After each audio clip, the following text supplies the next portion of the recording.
Senhoras e senhores, boa tarde. Damos continuidade à terceira semana da farmácia da Faculdade de Quixeramobim. Na programação, os inscritos estão vivenciando um momento de enriquecimento acadêmico por meio de palestras que estão discorrendo sobre a atuação do farmacêutico no atual cenário de saúde. O evento tem como tema central difundir o conhecimento e promover a integração entre a comunidade acadêmica e profissionais da área farmacêutica.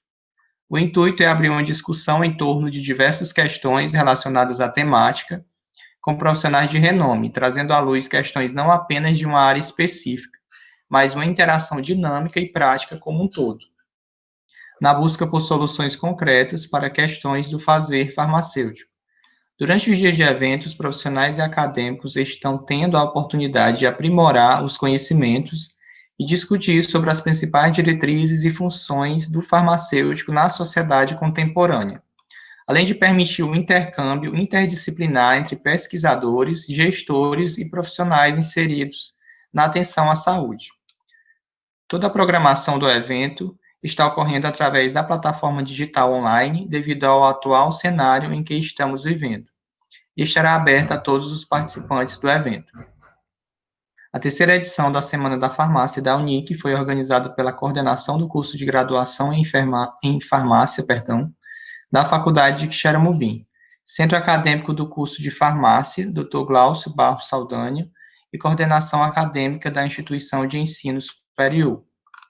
Convidamos agora para proferir a palestra Como o farmacêutico pode atuar na saúde mental, a professora Sheila Alessandra Ferreira Fernandes, bacharel em farmácia e bioquímica pela Universidade Federal do Espírito Santo, mestrado em farmacologia pela Universidade Federal de São Paulo, doutoranda em ciências farmacêuticas pela Universidade Federal do Ceará, professora do Magistério Superior. Seja muito bem-vinda, professora. Obrigada. Posso ativar minha câmera? Pode sim. Obrigada a todos vocês por esse convite. É estranho para mim dar aula assim. Eu gosto muito de interação, né? Quem trabalha com saúde mental gosta muito de interação, mas vamos lá, né? Temos que a gente precisa de reorganizar tudo, né? Posso botar o primeiro slide? Pode sim, professor. Tela inteira. Vamos lá, ver se eu aprendi. Clico aqui no compartilhar, ocultar, apresentação de slides, do slide atual. Vamos voltar aqui.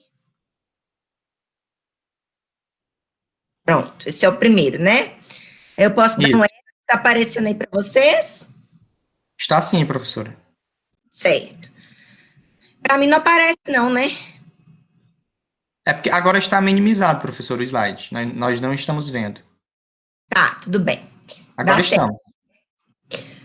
Bom, pessoal, tá tudo certo então, né? Posso começar? Isso, a senhora tira o mouse de cima aqui do Google, que tá as duas janelinhas abertas, a gente consegue ver, entendeu? Aonde? O meu isso, justamente aí. Tirar. Tá, melhorou? É só deixar o slide em modo de apresentação, professora. Tá. Peraí.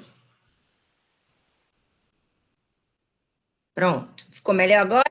Isso, tá ótimo. Bom, pessoal, o que eu disse a vocês, né? Tempos difíceis, desafio grande, mas vamos lá. É um prazer sempre para mim estar falando de saúde mental, que é uma área que eu sou apaixonada. Agradecer aí ao Unic, né, pelo convite.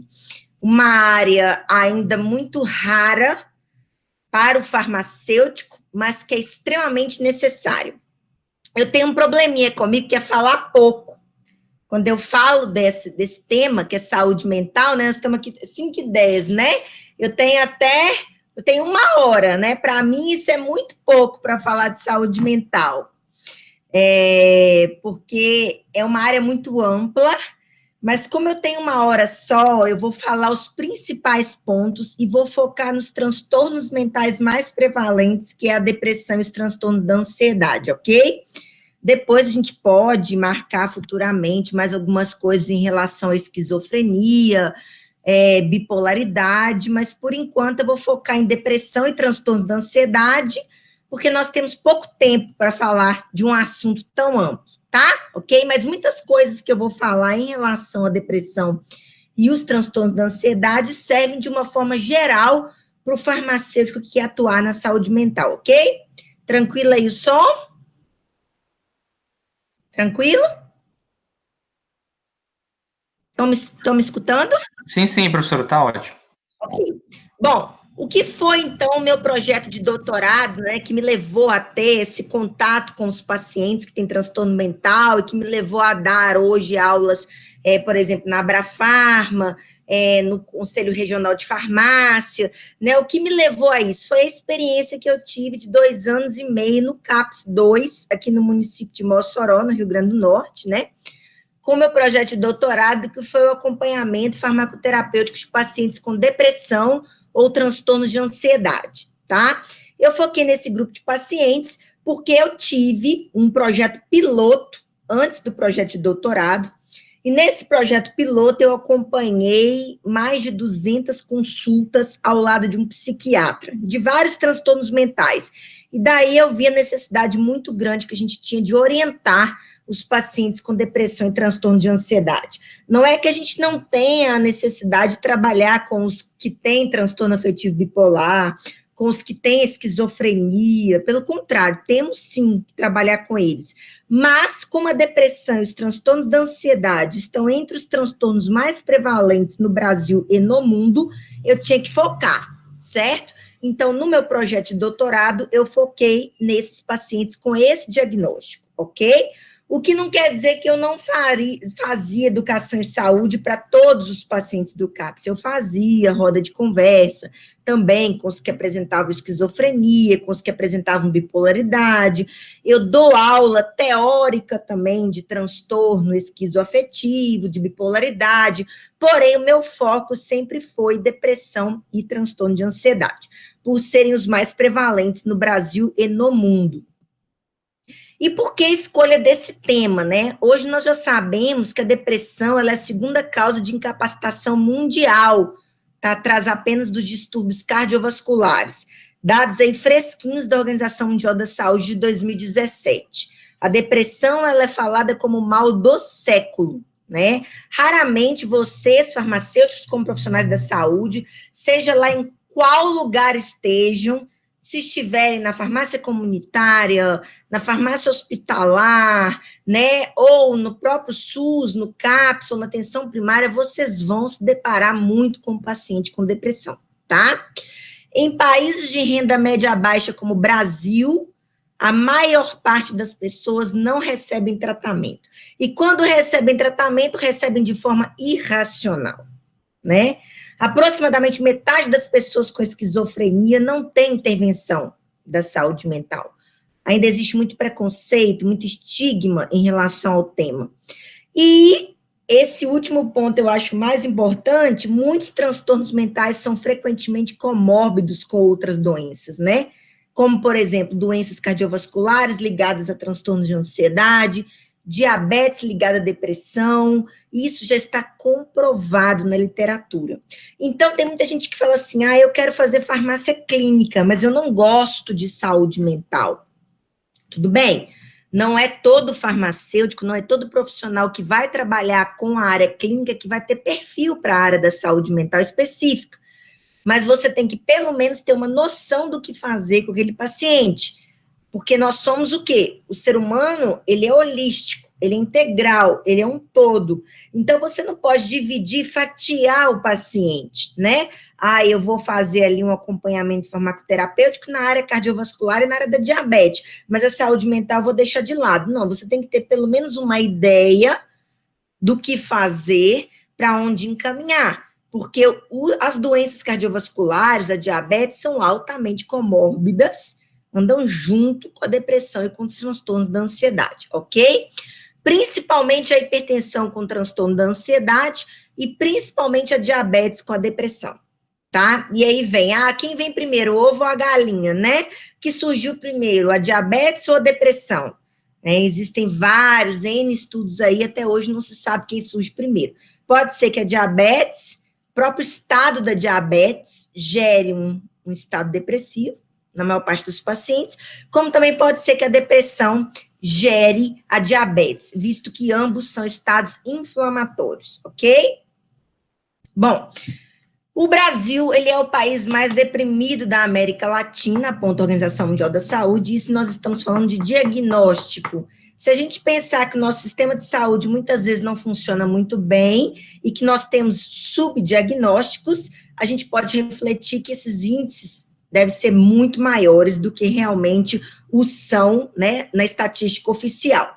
Além disso, não está aqui nesse slide, mas o Brasil é o país mais ansioso do mundo. Isso antes da pandemia, isso nos assusta muito. Somos o país com mais diagnósticos de depressão na América Latina e somos o país com mais diagnósticos de transtornos da ansiedade no mundo, tá? E isso tende a piorar, claro, após a pandemia, né? Essa fase ruim que estamos vivendo. O consumo de antidepressivos, gente, cresce 76% em 2 anos no Brasil. Então, dados de 2017. Aí eu pergunto a vocês, eu vou dizer para vocês algo, pode não ficar nada do que eu falar hoje na cabecinha de vocês, mas uma coisa tem que ficar enquanto farmacêuticos, tá? O tratamento padrão ouro para o transtorno da ansiedade, para a depressão, são os antidepressivos. Apesar do nome antidepressivos, os antidepressivos, eles são um tratamento de escolha, tanto para os transtornos da ansiedade, quanto para a depressão. Isso vocês não podem esquecer. Depois eu vou dizer a vocês que existem os adjuvantes, que auxiliam, principalmente nos transtornos da ansiedade, como, por exemplo, os benzodiazepínicos. Mas eles não são o tratamento padrão. O tratamento padrão são os antidepressivos. Então, se eu tenho um consumo que só cresce, só cresce, só cresce, só cresce, e um diagnóstico que só aumenta, tem alguma coisa errada, não tem, não? Pensem comigo. Se só o medicamento fizesse efeito para a depressão e para a ansiedade, e se esses medicamentos estivessem sendo usados da forma correta no Brasil, eu não teria o crescimento do consumo do remédio junto com o crescimento do diagnóstico, né? Eu teria o quê? Um consumo maior de remédio e uma queda do diagnóstico. E não é isso que acontece. Cresce o consumo de antidepressivo no Brasil, cresce o Brasil como o país mais ansioso do mundo, cresce o Brasil como o país mais depressivo da América Latina. Então, é aí... E nós temos o uso indiscriminado de benzodiazepínicos. Nós já sabemos que eles são os medicamentos mais consumidos no Brasil e no mundo. Né? O Rivotril, aqui nós temos o dado no slide, 2007, Brasil, 29 mil caixas. 2017, né, o clonazepam, o princípio ativo do Rivotril, mais de 23 milhões de caixas. Então, aí eu pergunto para vocês, como é que um tarja preta pode estar com 23 milhões de caixas vendidas no Brasil em um ano, né? E é aí que eu chamo, né, vocês a pensar como lidar com essa sociedade que acorda com Prozac, que é o nome comercial da fluoxetina, né? Foi o primeirão, e dorme com Rivotril, que é um dos nomes comerciais do clonazepam, e que a tarja preta é o novo pretinho básico, né? Então é aí que a gente entra enquanto farmacêuticos, enquanto responsabilidade social. E aí a gente vai lá no conceito do uso racional de medicamentos. Conferência Mundial sobre o Uso Racional de Medicamentos, em 1985. Qual é o conceito de uso racional? Os pacientes têm que receber um medicamento apropriado à sua condição clínica, em dose adequada, período de tempo adequado e menor custo possível. Gente, eu gosto de colocar esses slides no início para dar uma chamada mesmo, uma sacudida nos farmacêuticos. Nós temos uma responsabilidade social em relação a isso, em relação ao alto consumo de antidepressivos e benzodiazepínicos, sem que haja uma diminuição dos diagnósticos. Pelo contrário, está havendo um aumento. Então, aonde quer que o farmacêutico esteja, no balcão, no SUS, no hospital, ele tem como responsabilidade social a promoção do uso racional dos medicamentos psicotrópicos, certo? E essa promoção ela vai levar em conta a condição do paciente, se realmente é necessário aquele medicamento para ele, se aquele medicamento está sendo efetivo para aquele paciente, se ele é seguro, né? Se ele está em dose adequada, se ele está em tempo adequado, ok? Estou falando muito rápido? Alguém me dá um retorno se eu estou falando muito rápido? Tá ótimo, professor. Certo. E aí, como promover esse uso racional? A gente tem que começar a ver as causas dos transtornos mentais, né? Eu disse que eu vou focar em depressão e transtorno da ansiedade, mas isso aqui, esse slide aí das causas, serve como todos os transtornos, tá? Porque quando eu falo de transtorno mental, eu falo de 3 fatores: fatores biológicos, fatores psicológicos e fator social. Fator biológico, eu falo de genética, eu falo de desordem química cerebral. Quando eu falo de depressão, eu falo de deficiência de neurotransmissores na fenda sináptica. Quais neurotransmissores? Serotonina, noradrenalina e dopamina. Certo? Quando eu falo de transtorno de ansiedade, eu falo de uma desregulação ali do GABA, que é o principal neurotransmissor inibitório do sistema nervoso central. Mas eu não falo só de fator biológico, eu não falo só de neurotransmissor, eu não falo só de genética. Ah, minha mãe tem transtorno de ansiedade, então eu posso ter também. Não, eu falo também de fator psicológico, eu falo da minha história de vida como Sheila, eu falo dos meus traumas, eu falo dos meus valores, e eu também falo do fator social. Tanto é que agora os transtornos da ansiedade e a depressão estão aumentando e piorando muito na pandemia, porque a pandemia é um fator social. O coronavírus é um fator social. E fatores sociais interferem muito na saúde mental, certo? Esse slide eu tinha colocado baseado no material da FIP 2015. A FIP, para quem não conhece, é a Federação Internacional de Farmacêuticos. Se vocês colocarem lá FIP 2015, vai vir um download de um material lindo, lindo, lindo, só sobre ações de farmacêutico na saúde mental. A FIP nos chama a atuar na saúde mental desde 2015. O único problema do material é que ele está em inglês, só. Mas ele é perfeito porque ele mostra as ações do farmacêutico no mundo em relação ao transtorno mental, tá? Bom, então, quando eu falo que as causas dos transtornos mentais, elas são multifatoriais, eu não posso pensar só na minha biologia, eu tenho que pensar na psicologia, eu tenho que pensar na minha situação social. Eu também falo que o tratamento dos transtornos mentais perpassa por esses 3 níveis.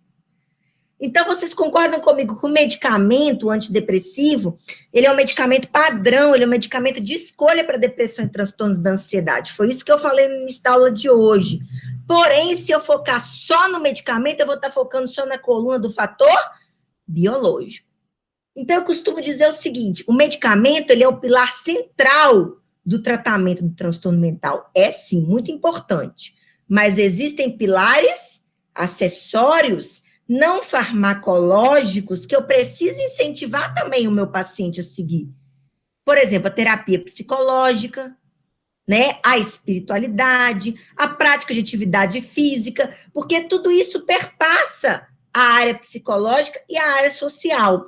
Então, muitas vezes eu sou farmacêutica, eu sou profissional responsável pela terapia medicamentosa do paciente, mas eu vou intervir em estratégias não farmacológicas também.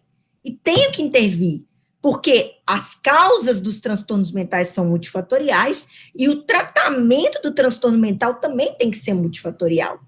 Então, muitas vezes, você vê uma pessoa tomando remédio anos e anos e ela não melhora, não é só por causa do remédio que tem que ser ajustada a dose, é também porque ela não procurou uma terapia psicológica, é também porque ela não se confrontou para fazer uma atividade física de que ela goste, é um fator social. Quantas e quantas vezes eu acompanhava o meu paciente piorava de um mês para o outro porque perdeu o emprego, ou porque o filho foi preso, ou porque não tinha o que comer na mesa. Então, o fator social, ele interfere muito também, certo? Entendido esse slide? E aí, a gente tem a FIP, nos chamando a fazer triagem de pacientes. O que é triagem? Triagem não é diagnóstico, gente. Triagem é o paciente chegar para você e você desconfiar que ele tem um transtorno mental, escrever uma carta de encaminhamento ao médico com um instrumento anexado. Eu vou falar de instrumentos mais para frente. Você está triando, você está encaminhando aquele paciente para um serviço de saúde mental específica. Promoção da saúde, eu acredito muito em promoção da saúde, que é o quê? Psicoeducação. Isso que eu estou fazendo aqui agora é psicoeducação, promoção da saúde, só que eu estou fazendo para outros farmacêuticos, mas eu posso fazer para a população. Eu tenho meu Insta lá, eu tenho meu canal no YouTube, que depois eu vou divulgar para vocês. O Insta está mais ativo do que o canal no YouTube, porque eu estou no final da escrita do doutorado, né? Então, em nome da saúde mental, eu não estou focando tanto no YouTube, eu estou focando mais no Instagram, mas eu estou sempre fazendo promoção da saúde ali. As pessoas precisam conhecer o que acontece, que ainda existe muito desconhecimento na área da saúde mental. A detecção inicial está muito relacionada à triagem, né? Você desconfia que o paciente tem um transtorno, então você encaminha. Resultado otimizado do tratamento, peraí, a dona Joana toma 10 anos o mesmo antidepressivo, por que ela não melhorou?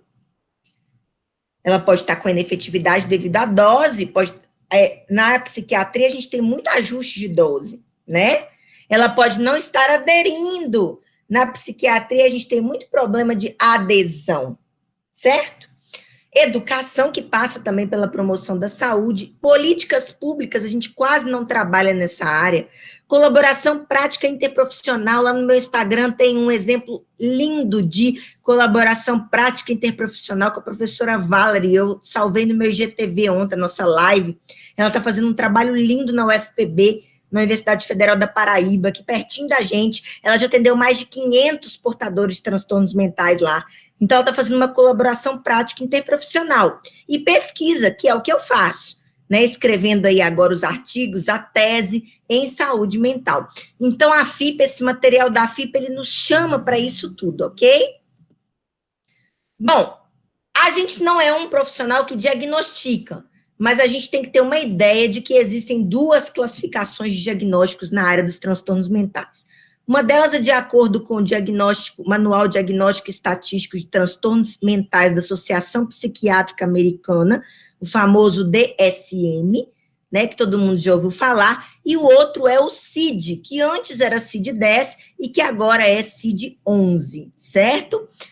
Bom, nós, farmacêuticos brasileiros, nós vamos nos preocupar com o DSM-5? Não, nós vamos nos preocupar mais com o CID. Na prática, os médicos vão diagnosticar os pacientes que chegam para nós através do CID. Antes era CID-10, alguns ainda estão usando o CID-10, agora é o CID-11. Então, para que serve o DSM? Para nortear quem diagnostica. Então, por exemplo, os psicólogos, os psiquiatras gostam muito de estudar pelo DSM, né? Porque a área da saúde mental é muito subjetiva. Então, você precisa de instrumentos que te auxiliam para dar o diagnóstico, tá? E, então, eles estudam muito. E para quem também quer fazer doutorado, mestrado, a maioria dos artigos, como são em inglês, eles se focam no diagnóstico do DSM. Mas, para nós, na prática, nós vamos falar de CID, tá? E eu quero que vocês percebam que cada caixinha dessa é um transtorno mental. Então, por exemplo, um diagnóstico de F30 a F39 será um transtorno do humor. Aqui dentro dessa caixinha, eu tenho a depressão e tenho também o transtorno afetivo bipolar. E eu tenho aqui, ó, por exemplo, uma outra caixinha em que eu tenho, cadê? Ansiedade, aqui, ó. Transtornos neuróticos ou relacionados com estresse. A ansiedade está aqui dentro. Mas muitas vezes o paciente pode ter uma ansiedade junto com uma depressão. Ou ele pode ter uma depressão junto com a transtorno comportamental devido ao uso de substância psicoativa. Ou ele pode ter retardo mental junto com ansiedade, certo? Ou ele pode ter um transtorno de comportamento, como, por exemplo, uma bulimia, uma anorexia, junto com uma depressão. Ou ele pode ter um transtorno afetivo bipolar junto com um transtorno de ansiedade. E aí, além das comorbidades que não sejam transtornos mentais, a gente tem que pensar também nas comorbidades dentro do CID-11, né? Que agora é o CID-11, dentro dos próprios transtornos mentais. E aí que eu digo para vocês que a comorbidade mais comum psiquiátrica é a depressão associada à ansiedade. É muito raro a gente pegar uma depressão isolada ou uma ansiedade isolada. Na maioria das vezes, a depressão, ela está junto, ela anda parceira dos transtornos da ansiedade. Ok, pessoal? E aí, quais são os principais aspectos da depressão e dos transtornos da ansiedade? Como eu disse para vocês, a depressão é um transtorno do humor, então ela está dentro dessa caixinha aqui. Já a ansiedade é um transtorno neurótico, está dentro dessa outra caixinha aqui, certo? É uma forma mais didática da gente perceber. A depressão, gente, ela pode ser um transtorno depressivo, quando a pessoa já teve a depressão, está tendo pela segunda, terceira, quarta vez, ou ela pode ser um episódio depressivo, quando a pessoa tem a primeira vez, tá? Então, os episódios, eles tendem a ser menos graves do que os transtornos. Ou ela pode ter um transtorno bipolar.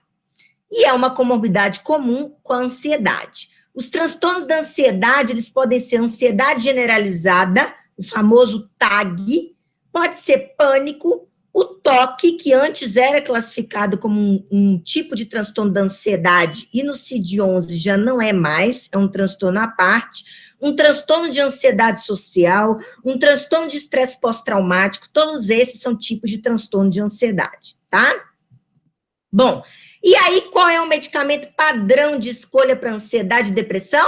Antidepressivos. Aqui eu reviso com vocês um pouquinho da farmacologia, não vai dar tempo da gente falar muito, mas quais são as principais categorias de antidepressivos? Nós temos os ISRS, inibidores de recaptação de serotonina, fluoxetina, sertralina, paroxetina, citalopram, escitalopram, fluvoxamina. Temos os tricíclicos, nortriptilina, amitriptilina, imipramina. Temos os novos antidepressivos que tendem a não ter no SUS, a maioria dos novos não estão nas Renames e nas Remumes, tá? Na Rename e na Remume, não tá. Normalmente, os que estão no SUS são os ISRS, os primeiros que eu falei, e os tricíclicos. Esses novos, como bupropiona, mirtazapina, venlafaxina, duloxetina, né? Normalmente, eles só estão em farmácias comunitárias. Normalmente, eles não são disponibilizados pelo governo, tá? E aí, aqui já é benzodiazepínico. Quando eu falo para vocês de inibidor seletivo de recaptação de serotonina, e quem tiver aí com vontade de acompanhar a paciente que está em utilização de antidepressivos, tem que ter na cabeça um perfil de efeito adverso de cada classe. Eu não vou ter muito tempo de falar de manejo farmacológico aqui, mas, por exemplo, quando você tem um paciente usando ISRS, você já logo pensa em quê? Em diminuição de libido sexual, certo? Quando você tem um paciente usando tricíclico, você já logo pensa em quê? Efeitos anticolinérgicos, muito sono, muito ganho de peso, tricíclico não é tão efetivo para idoso, porque pode ter risco de queda. Quando você fala, por exemplo, nos novos antidepressivos, os efeitos adversos tendem a ser menores. Por exemplo, a mirtazapina é excelente, mas ela engorda. Tá? Ela dá ganho de peso. A venlafaxina e a duloxetina já não alteram tanto peso. Então, aí a gente vai manejando o medicamento de acordo com a situação de cada paciente. Nós teríamos que ter aqui 2, 3 horas de palestra só para dar exemplos práticos para vocês de como a gente pode intervir no manejo farmacológico da depressão. Mas, infelizmente, nós não temos tempo agora, tá? Mas quem é que está ali ajudando os antidepressivos no transtorno da ansiedade e na depressão? Os benzodiazepínicos. Quem são os benzodiazepínicos? Alprazolam, bromazepam, clordiazepam, clonazepam, cloxazolam, saiu do mercado Ocadil, né? Diazepam, lorazepam e midazolam. Eles são excelentes adjuvantes. Excelentes ansiolíticos adjuvantes. Por que eu falo adjuvantes? Porque eu acabei de falar para vocês que a terapia padrão para o tratamento de depressão e transtorno da ansiedade são os antidepressivos. Só que se você se lembrarem que já fez farmacologia aí, vai lembrar que existe uma linha no capítulo de antidepressivos que pode salvar ou matar, como eu digo nas minhas aulas, que é a linha que diz o seguinte: os antidepressivos têm um grande período de latência. Eles demoram de 2 a 4 semanas para começar a agir. E nesse período de latência, o paciente pode piorar ao invés de melhorar. Então, gente, isso aí é muito complicado. Porque quem trabalha em farmácia sabe, é típico. Quem toma antidepressivo pela primeira vez tende a abandonar o tratamento, porque não vai aguentar o efeito adverso. A não ser que tenha um farmacêutico para orientar ele, que o período de latência do antidepressivo é longo, né? Até o antidepressivo começar a agir, demora em média de 2 a 4 semanas, e os efeitos adversos podem surgir antes dos efeitos terapêuticos. E aí surgiu o benzodiazepínico, que é para fazer o quê? Associar a terapia do antidepressivo até que o antidepressivo comece a agir. Então, o benzodiazepínico, ele é como se fosse um sossega-leão, né? Ele está ali ajudando como um suporte ao paciente que tem depressão e transtorno da ansiedade, até que o período de latência do antidepressivo passe, o antidepressivo comece a agir, modular os neurotransmissores do paciente, aí o médico deveria fazer o quê? Retira o benzodiazepínico de forma gradual, que é o que a gente chama de desmame, e mantém o antidepressivo. Ah, mas por que retira o benzodiazepínico e mantém o antidepressivo? Porque os benzodiazepínicos são excelentes ansiolíticos, excelentes anticonvulsivantes, excelentes relaxantes musculares, porém o tratamento com eles tem dia e hora para acabar. Por quê? Porque a longo prazo os benzodiazepínicos podem causar a dependência física, caracterizada pela tolerância. O que é isso? Eu vou precisar de cada vez mais dose para fazer o mesmo efeito. E os antidepressivos, não.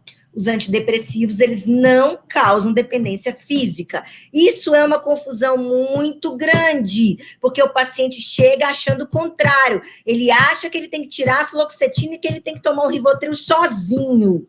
É o contrário, ele tem que tirar o Rivotril e manter a fluoxetina. Por quê? Porque o principal medicamento para a depressão e os transtornos da ansiedade são os antidepressivos. Os benzodiazepínicos, eles são apenas os adjuvantes, certo? Ah, professora, mas eu tenho um vizinho que ele tem transtorno por uso de álcool e drogas e ele toma benzodiazepínico. É outra história. Eu estou aqui falando de benzodiazepínico para transtorno mental ambulatorial, para pessoa que não usa álcool e droga, para pessoa que está com diagnóstico de depressão, que está com diagnóstico de transtorno afetivo bipolar, ela não deve manter o benzodiazepínico por muito tempo. O benzodiazepínico está ali só para segurar enquanto o antidepressivo não começa a agir. Passou o uso, o período de latência, o antidepressivo começou a agir, o médico tira gradualmente o benzodiazepínico e mantém o antidepressivo. Mantém o antidepressivo até quando? Até o médico achar que deve tirar, certo? Então, daí a gente pensa na necessidade, né, do medicamento. No início do tratamento, realmente o benzodiazepínico ele é necessário estar junto com o antidepressivo para facilitar o que? A adesão do paciente ao tratamento antidepressivo e a efetividade. O antidepressivo começou a agir, retira o benzodiazepínico por causa da segurança, porque senão o que vai acontecer? A pessoa vai ficar 1, 2, 3, 4, 5, 6 anos tomando benzodiazepínico e vai ficar dependente física, vai passar a ter insônia, vai passar a ter déficit cognitivo, e aí o que acontece? Quando o médico tenta tirar depois de muitos anos, a pessoa vai ter crise de abstinência. É por isso que eu já dei um curso só de desmame de benzodiazepínico lá em Portugal ano passado, por causa do problema que a gente tem não só no Brasil, mas no mundo, apesar que o Brasil é o maior consumidor mundial de clonazepam, mas Portugal também consome muito benzodiazepínico.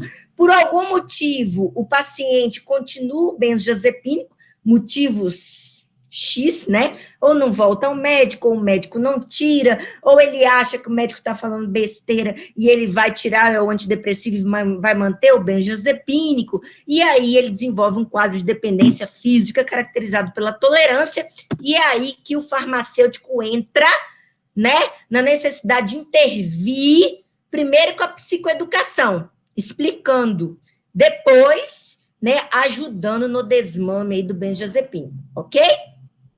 Bom, e aí a gente mostra aqui que o Rivotril é um dos remédios mais vendidos do Brasil, Muitas pessoas associam ele, o Brasil ele é o maior consumidor mundial de clonazepam, do princípio ativo do Rivotril, né? O clonazepam, ele está entre os top 10 mais vendidos na farmácia brasileira. Ele está atrás só da pomada, do hipoglose e do Dorflex, se eu não me engano.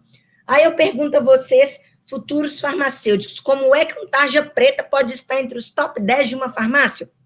Porque a gente sabe que tem muito uso irracional.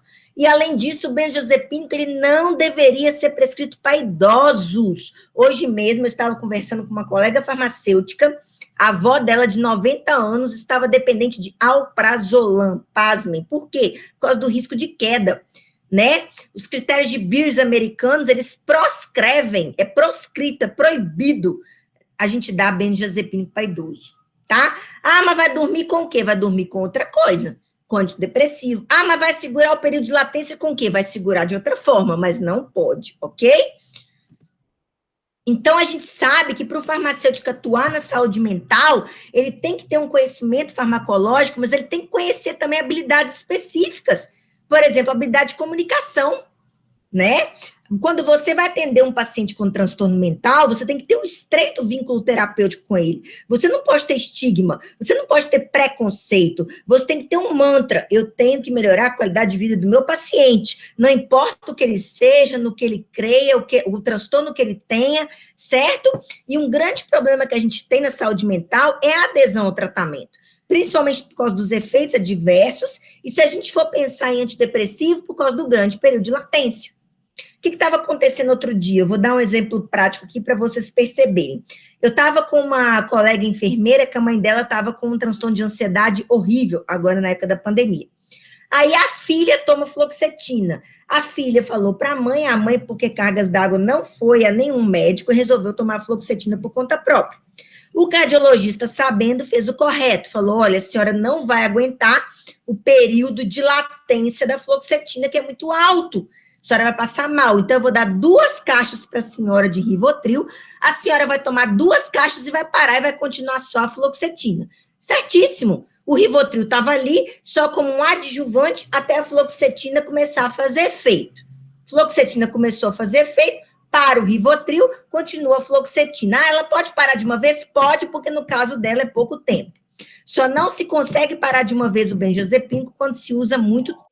Aí a pessoa passa mal, tem síndrome de abstinência, precisa de todo um suporte farmacêutico, médico e psicológico, tá? Porque a síndrome de abstinência de retirada de benzodiazepínico, ela é a mesma síndrome de abstinência de cocaína, de crack, de heroína, de maconha. O cérebro, ele não diferencia. Ele não diz, olha, agora nós vamos começar a retirar a maconha. Olha, agora nós vamos começar a retirar o benzodiazepínico. Não. O processo de dependência física é o mesmo, farmacologicamente falando, tá?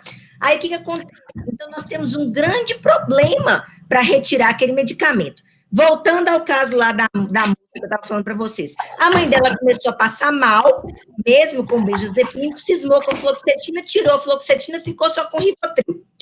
Eu falei, não, ou tira os 2, ou fica com os 2, ou fica só com a fluoxetina. Por quê? Os benzodiazepínicos de forma isolada, eles tendem a gerar depressão, ao invés de melhorar a depressão. Lembre que são adjuvantes, é o tratamento principal, certo?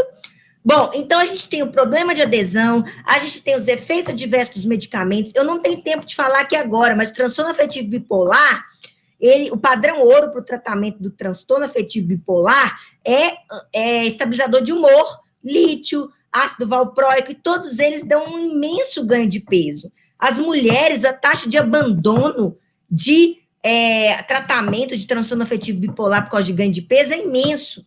Conflito entre proposta terapêutica e preferência do usuário. Ah, eu não gosto de tomar esse antidepressivo, eu gosto de tomar aquele. Então, a gente tem que estar tateando, né, os conflitos também dos usuários e o grande período de latência dos antidepressivos que eu falei para vocês. Bom, para você entrevistar um paciente de saúde mental, você tem que ter também habilidade de comunicação. Você tem que ver se o paciente tem uma inteligência normal e ele está fora de um estado psicótico, você pode fazer uma entrevista aberta, mas você sempre mais escuta do que fala, né? Se o paciente é desorganizado, tem um nível intelectual baixo, é paranoide, é travado, você tem que fazer perguntas simples. E nos primeiros contatos com os pacientes, iniciar com pergunta neutra. Os pacientes com transtornos mentais, eles são muito desconfiados. Muitas vezes eu chamava lá no CAPS, eles diziam, o que eu fiz de errado? O que a senhora quer falar comigo? Então, você tem que ter toda uma habilidade de comunicação. Quando eu vou dar aula na pós-graduação, eu faço 2 ou 3 dinâmicas só de habilidade de comunicação, certo? Para quem quer trabalhar com saúde mental. Agora, eu vou trabalhar com saúde mental. Como é que eu vou propor alternativas para o médico? Como é que eu vou propor intervenções, né? Eu tenho que ter um instrumento. Os instrumentos servem para quê? Para você rastrear, medir, não para diagnosticar, para você medir e mandar para o médico, junto com a carta de intervenção. Ou para você acompanhar se aquele medicamento prescrito está fazendo efeito.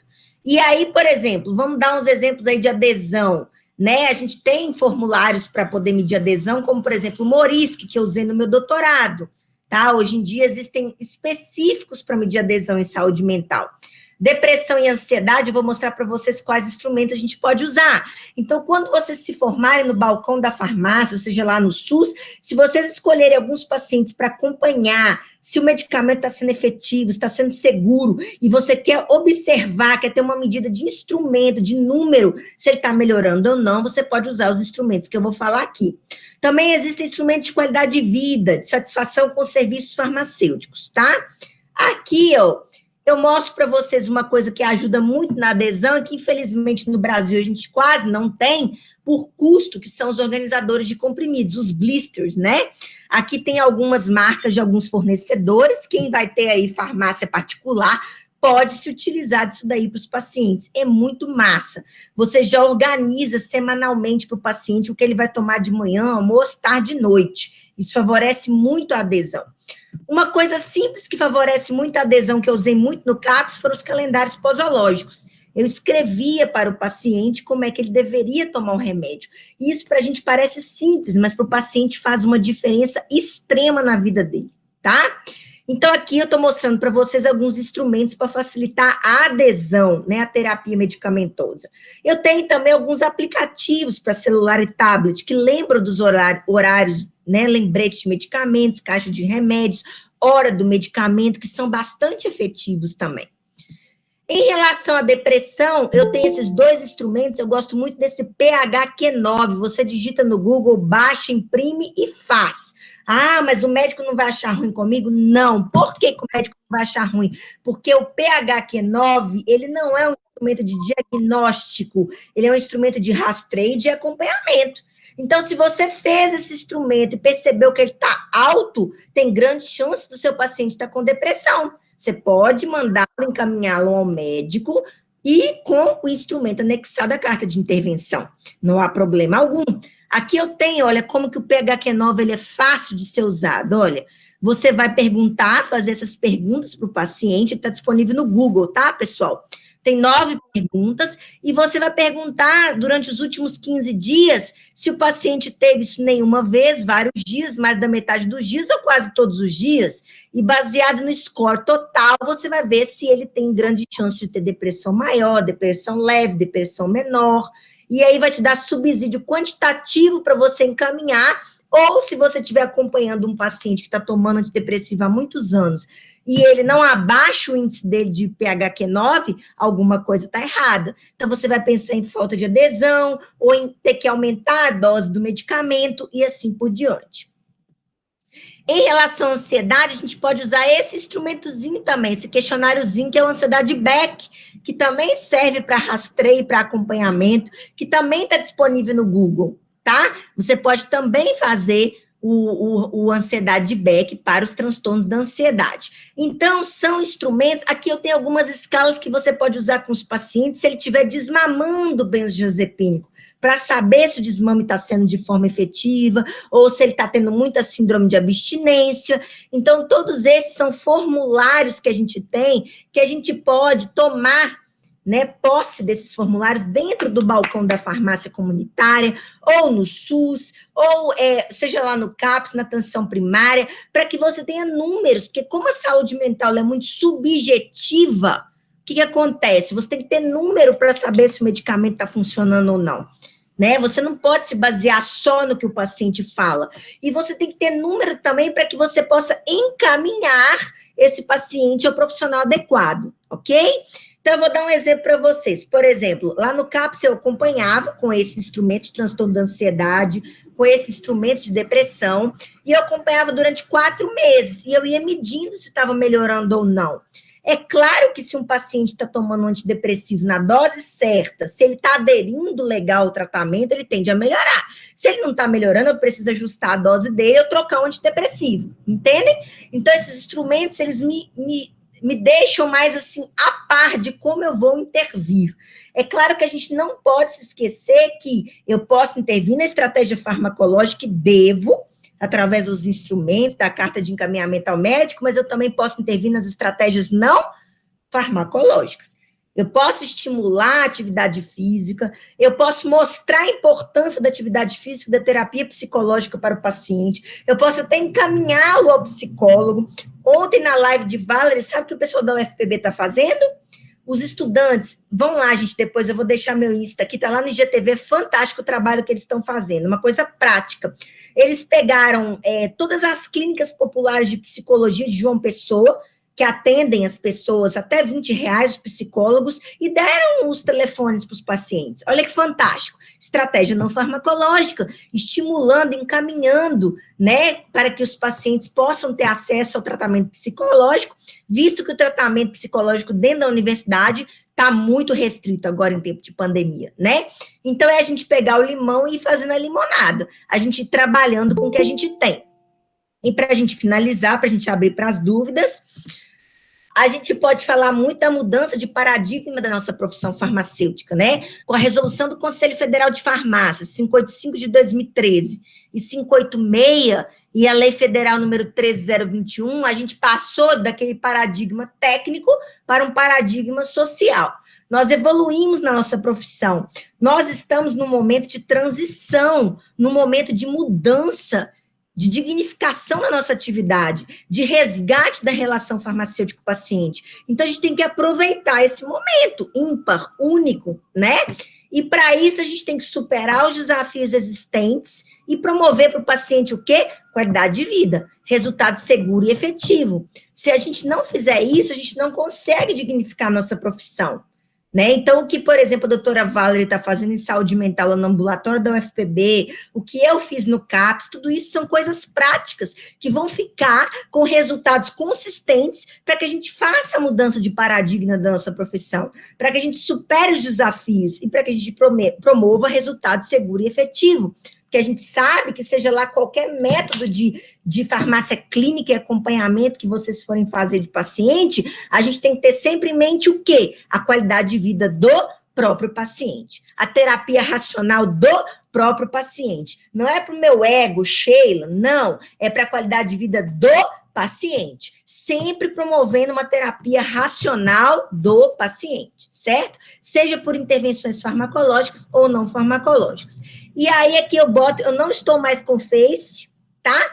O meu Instagram tá bem ativo, eu escolhi esse emblema, né, o Farmacologia com Amor, né, que é justamente, eu fiz meu mestrado em farmacologia, aplicar a farmacologia na farmácia clínica, na área dos transtornos mentais, né, com muita qualidade de vida, com muita escutativa, com muito vínculo terapêutico, sempre pensando na maior qualidade de vida do paciente. E aí vocês podem aí acompanhar o meu Instagram, tá? Por favor, acompanhem, deixem lá os recados de vocês.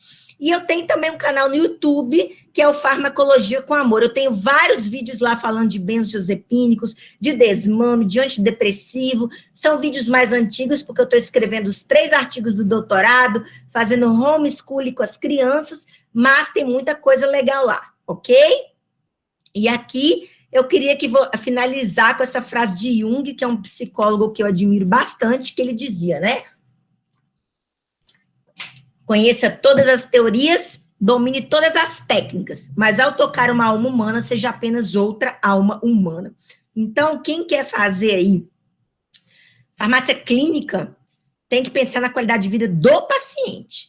Farmácia clínica em saúde mental, então, mais ainda, né? O retorno é lindo, a gente consegue mudar vidas com coisas pequenas. A gente falou sobre isso na live de ontem também, né, dando exemplos práticos. Porém, o dia a dia não é fácil. A gente tem que estar sempre focado na qualidade de vida do paciente e na escuta ativa. Aprender a escutar mais do que falar. Às vezes a gente quer vomitar tudo ali em cima dos conhecimentos técnicos, científicos, em cima do paciente. A maior período de latência, ele não quer saber de nada disso. Ele quer saber só de melhorar. Ele quer saber só se o antidepressivo vai começar a fazer efeito. Ele quer saber só se por que ele tomava benzodiazepínico antes e ele dormia, agora depois de 1 ano ou 2 ele não dorme mais. Ele quer saber de solução, né? Então é isso que a gente tem que colocar na nossa cabeça, ok? E aqui eu agradeço. Falei muito rápido, com medo de não dar tempo, mas deu para aprender? Retornem aí para mim direitinho, deu tudo certo? Leandro? Deu sim, professora. A sua fala foi bem pertinente. Eu tenha falado muito rápido, mas é para deixar tempo para as dúvidas, né? Eu não sei como é que vocês vão fazer para as dúvidas. Também qualquer coisa, o pessoal pode deixar no meu Insta depois. @DRA Sheila Fernandes, com 2 L's, que eu respondo. Eu demoro, mas eu respondo. Às vezes eu não demoro, não. Às vezes eu rapidinho. Depende das crianças, depende, né? Eu estou fazendo umas séries lá também de estratégias não farmacológicas, enfim. O que você quer fazer agora? Nós vamos abrir agora para as perguntas. Tem um integrante aqui do centro acadêmico, ela vai ler as perguntas para a senhora, tá bom?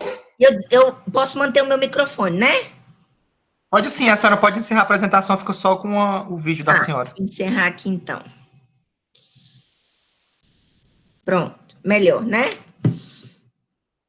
Pronto. Olá, professora, tudo bem? Tudo bem, e você? Tô bem. Eu me chamo Gessivânia, sou aluna do 6º semestre de farmácia da Faculdade Unic e integrante do Centro Acadêmico. Durante a sua palestra foram feitas 4 perguntas. A primeira foi a da Yasmin Alves, que ela pergunta: como saber a efetividade e a segurança do medicamento psicotrópico quando feito o acompanhamento farmacoterapêutico? Sim.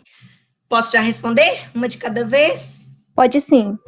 A efetividade você vai medir pela adesão, se o paciente está ou não aderindo. Tem aquelas escalas, mas pela própria conversa você pode medir. E também pelos instrumentos específicos que eu mostrei. Depressão PHQ-9, ansiedade de Beck, certo? Você vai medir, se você verificar que ao longo do tempo aqueles índices continuam do mesmo jeito ou até maiores, alguma coisa está errada. Isso se caracteriza por uma inefetividade do tratamento, certo? E a segurança você vai ver pelo perfil de efeito adverso. Na psiquiatria, a gente sempre trabalha com risco-benefício, né? Então, você vai ver o paciente de transtorno mental, ele nunca vai ter 0 de efeito adverso. Mas você vai ter que ver os efeitos adversos até um ponto que ele aguente, que não precise trocar o medicamento. Porque a cada vez que você troca o antidepressivo, é um novo período de latência. E aí o paciente sofre muito. Então, a segurança você vai ver pelo perfil de efeitos adversos, tá? E a efetividade você vai ver pelos instrumentos e pela adesão, ok? Professora, okay. Clica em parar a apresentação aqui na tela, por favor. Como é? Clicar em parar a apresentação. Sim. Agora pronto. Ficou bem mais legal agora. Alguém clicou aí alguma coisa, depois me manda pro WhatsApp que eu boto lá no meu Instagram. A próxima pergunta também é da Yasmin Alves. Se o paciente insiste em restringir seu tratamento ao fator biológico no medicamento, como o farmacêutico pode intervir? Você pode intervir com uma boa conversa, mas é o que eu falei no CAPS, a gente não pode adoecer também. Você vai até o limite do paciente. Quantas e quantas vezes eu estimulei o meu paciente a seguir a prática da atividade física, a fazer uma terapia, ele não quis. Eu cheguei até onde eu podia, né? Eu não posso, o limite de um termina quando começa do outro. Quantas vezes eu propus ao meu paciente fazer um desmame de benzo? Antes de eu escrever a carta de intervenção para o médico, sugerindo a retirada gradual, eu dizia para ele assim, vamos lá, vamos começar a retirar o benzodiazepínico. Ele dizia, não, eu não quero, a minha vida é o Rivotril, eu não quero passar por síndrome de abstinência. Então, quando um não quer, 2 não brigam. Eu fiz a minha parte, fiz a psicoeducação, cheguei até o meu limite, simples assim, certo? Você vai dar o seu máximo enquanto farmacêutico, mas saiba que em mais de 90% dos casos o seu máximo não será suficiente, porque você está lidando com transtorno mental, você tem que estar preparado para isso, para você não adoecer, entendeu? Eu sempre falo isso nas aulas da pós, você chega até o limite máximo que você pode ser, o resto é responsabilidade do paciente, ok? Ok. A Nayane Monteiro pergunta: qual é a importância de o farmacêutico atuar de forma coletiva com outros profissionais de saúde mental, tipo psiquiatras e psicólogos, e como ocorre essa interação? Vou te dizer agora a importância através de 2 casos práticos que aconteceram comigo no doutorado, tá? Que é bem mais fácil a gente explicar pela prática. Estava eu lá, né, a interação farmacêutico, psicólogo, psiquiatra. Um bom exemplo, de novo, é a live de ontem no meu Insta. A doutora Valerie vai contar como é que eles estão trabalhando de forma interprofissional lá na UFPB. Eu também trabalhei no CAPS de forma interprofissional, né? E ela continua lá na UFPB de forma interprofissional. Normalmente é o farmacêutico trabalhando com médico, psiquiatra, trabalhando com psicólogo, certo? Trabalhando com a enfermagem, todo mundo em conjunto. Vou dar um exemplo típico aqui. Tinha uma paciente que ela tinha uma depressão gravíssima e ela tomava bupropiona, tá? Que é um antidepressivo muito eficaz, seguro também, só que ela reclamou comigo que ela estava tendo crises convulsivas, uma atrás da outra. Ela não tinha falado para a enfermeira, ela não tinha falado para o médico, ela falou só para mim. E eu fui lá estudar sobre a bupropiona, e a BUP, né, ela pode gerar convulsão em pacientes predispostos. Eu fiz a carta de intervenção, retrocamos, aí que eu digo, não é só apontar o problema, é também mostrar a solução. O médico vai olhar a carta e vai falar assim, tá bom, muito fácil, Sheila, você apontar que a bupropiona está gerando convulsão, mas eu vou trocar por quê? Aí eu já dei a deixa para o médico. Troque pela fluoxetina, porque tem na farmácia do CAPS, porque emagrece, ela está com obesidade mórbida. Então, é dessa forma que você pode agir, já fazendo a indicação para o médico, ele pode aceitar ou não, que é o que eles fazem lá no UFPB também. Os estudantes já chegam para o psiquiatra, já eles leem a história clínica do paciente na frente do psiquiatra e eles já dão a sugestão de terapia medicamentosa. Cabe ao psiquiatra aceitar ou não, certo? Um outro exemplo bobo, mas que funciona muito. Muitas vezes o paciente está tomando escitalopram ou outros ESRS à noite. Aí ele reclama, eu estou com insônia. Você está tomando à noite? A prescrição está uma vez ao dia. E ESRS não pode ser tomada à noite, tem que ser tomada de manhã. É uma coisa boba, mas que você pode mudar a vida do paciente. Né? Então, é isso, é através da prática, é através da interação, é através da estratégia farmacológica que você começa a intervir, e também das não farmacológicas, né? Claro, mas é com a prática mesmo, tá? Respondi? Respondido. Né? Pronto, isso, a última pergunta. É também da Yasmin Alves. Ela pergunta: no caso, o uso desses instrumentos de rastreio é feito em todas as consultas do acompanhamento farmacoterapêutico? Você quem escolhe. Quem vai escolher quanto tempo vai ser o acompanhamento, se vai ser de mês em mês, se vai ser de 15 em 15 dias, se vai ser de semana a semana, se você vai aplicar todos esses instrumentos, é você quem escolhe, de acordo com a sua necessidade e com a sua disponibilidade. A gente sabe que acompanhamento não é fácil, requer tempo, né? Eu fazia todos uma vez por mês durante 4 meses, mas eu vi que 4 meses é pouco, tá? Para transtorno mental. Depois que eu publicar meus artigos, vocês vão ver. Depende, se você está numa farmácia que você tem mais tempo, você pode aplicar todos. Se você está numa farmácia que você tem menos tempo, você pode aplicar vez sim, vez não. Depende de como você vai querer estruturar o seu serviço, Yasmin. Tá? Isso é você quem vai escolher. O desenho do seu serviço ou o desenho do seu estudo. Não existe uma regra, não, tá bom? Tá bom, era só essas mesmo. E eu vi que a Yasmin está interessada na saúde mental, né? Eu vejo que a gente tem Pessoal, muita coisa para fazer. o Rubens está perguntando se ele quer que faça outro link para o evento, o final do evento ser online mesmo, e todo mundo assistir ao mesmo tempo, ou a gente continua aqui e depois posta lá no YouTube.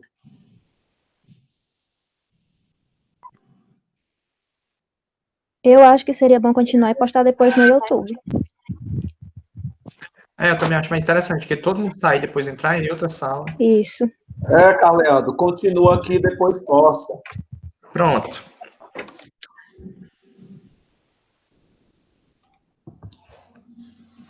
Só um minuto. Certinho, sem pressa. Não estou com pressa, estou à disposição de... Bom, a gente já chegou no final, né? Já foi lida a última pergunta. Em nome da coordenação acadêmica, eu queria agradecer a todos os envolvidos no evento, aos mais de 400 inscritos que nós tivemos, a todos os palestrantes, né? Sem eles a gente não teria uma programação, a coordenação do curso, né, de farmácia, o centro acadêmico e a direção geral que esteve envolvida também, né, nessa organização do evento. Foi um evento riquíssimo, desde a parte de uma das palestras que me chamou muita atenção, que era o uso do diálogo, né, das tecnologias leves com o paciente, até a parte fisiológica, a parte mais técnica mesmo da profissão. E a gente aguarda todos vocês, né, na 4ª edição. Foi um evento riquíssimo, parabéns a todos pela organização, principalmente o CA, né, que esteve à frente dessa parte mais técnica, né, na organização do evento como um todo. O nosso muito obrigado a todos os palestrantes e os nossos inscritos. E agradecer também a vocês pela oportunidade. Com a palavra, a acadêmica do 7º semestre de farmácia, Ellen da Silva Lemos, ela é integrante e representante dos membros do Centro Acadêmico do curso de Farmácia da Faculdade Quixeramobim Unic.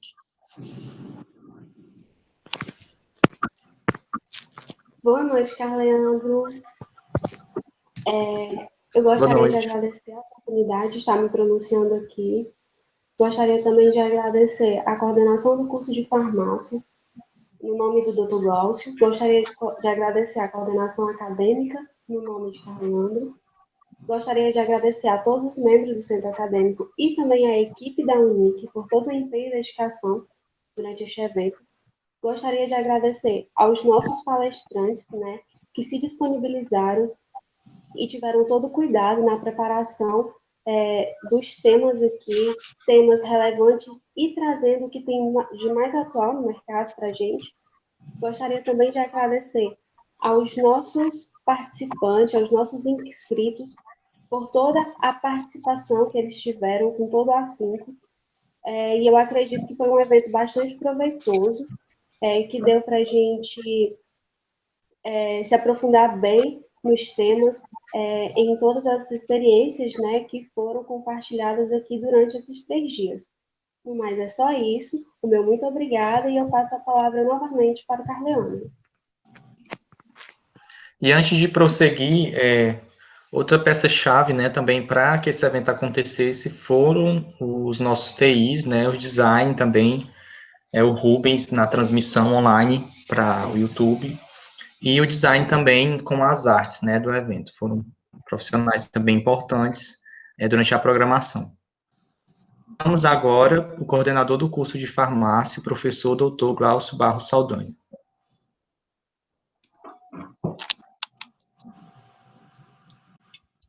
Boa noite a todos.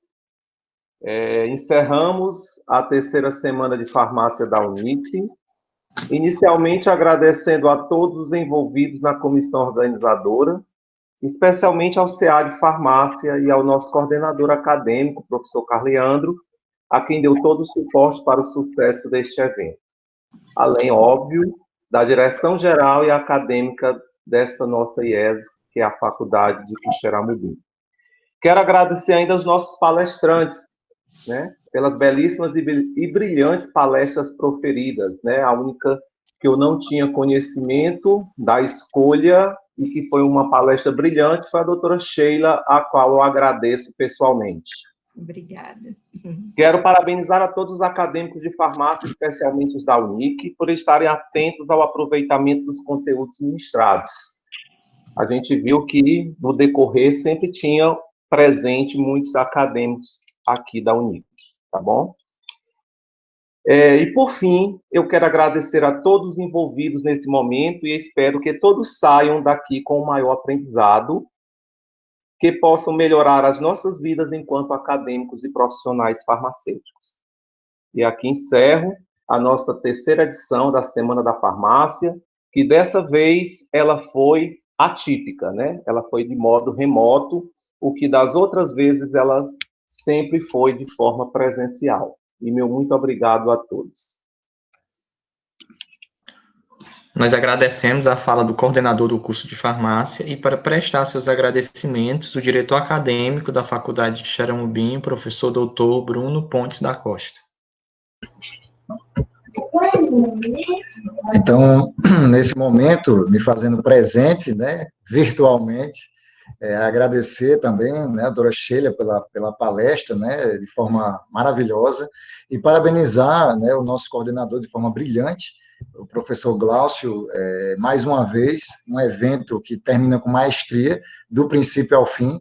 Alguns alunos nossos daqui de João Pessoa, na Paraíba, da pós-graduação, ficaram entusiasmados e acompanharam todos os eventos, ainda estão, viu, professora, participando das atividades, e isso mostra mais um ciclo fechado dessa terceira semana, de como o comprometimento da farmácia no Nordeste brasileiro, e principalmente a Faculdade de Quixeramobim, visa, né, essa ideia do combate à desinformação e a necessidade de ampliar os conhecimentos, seja no ensino, na pesquisa ou na extensão, outrora, como o Dr. Glaucio falou, presencialmente e agora virtualmente, através das aulas remotas e dos encontros virtuais.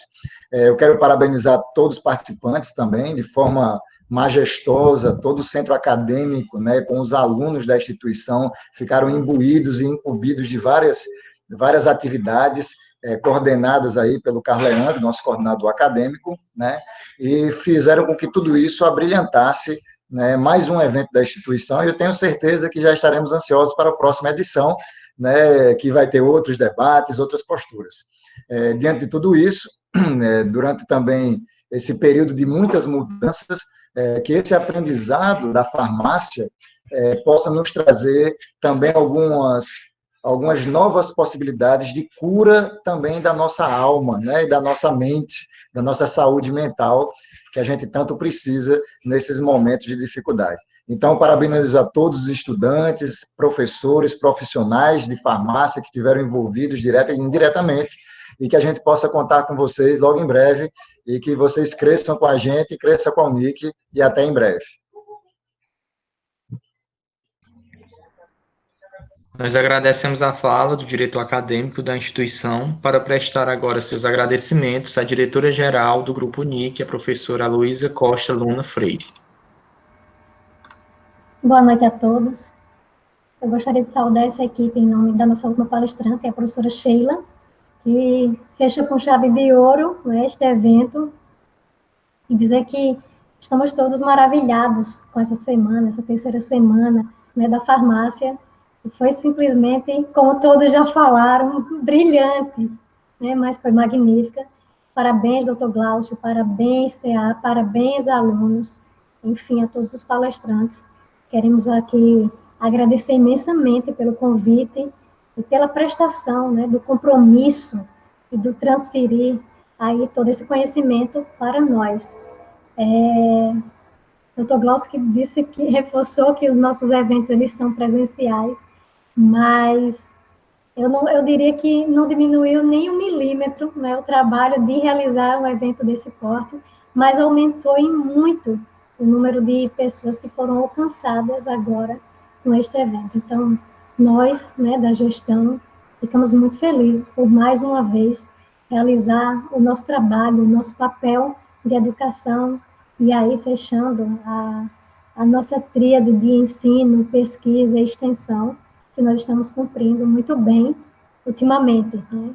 Fechamos agora há pouco uma parceria, e aí é injusto comentar, sem comentar com o nosso coordenador, mas vai enriquecer muito mais o nosso curso de farmácia. E, enfim, desejar que tenhamos aí uma 4ª semana de farmácia para o próximo ano, muito maior, muito melhor, não posso dizer, porque ela foi fantástica agora. Então, ela só vai ser cada vez mais fantástica em tudo que vocês estão fazendo. Parabéns.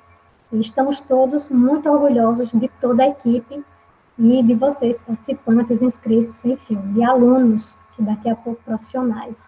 Muito obrigada e até um breve próximo encontro. Fiquem com Deus.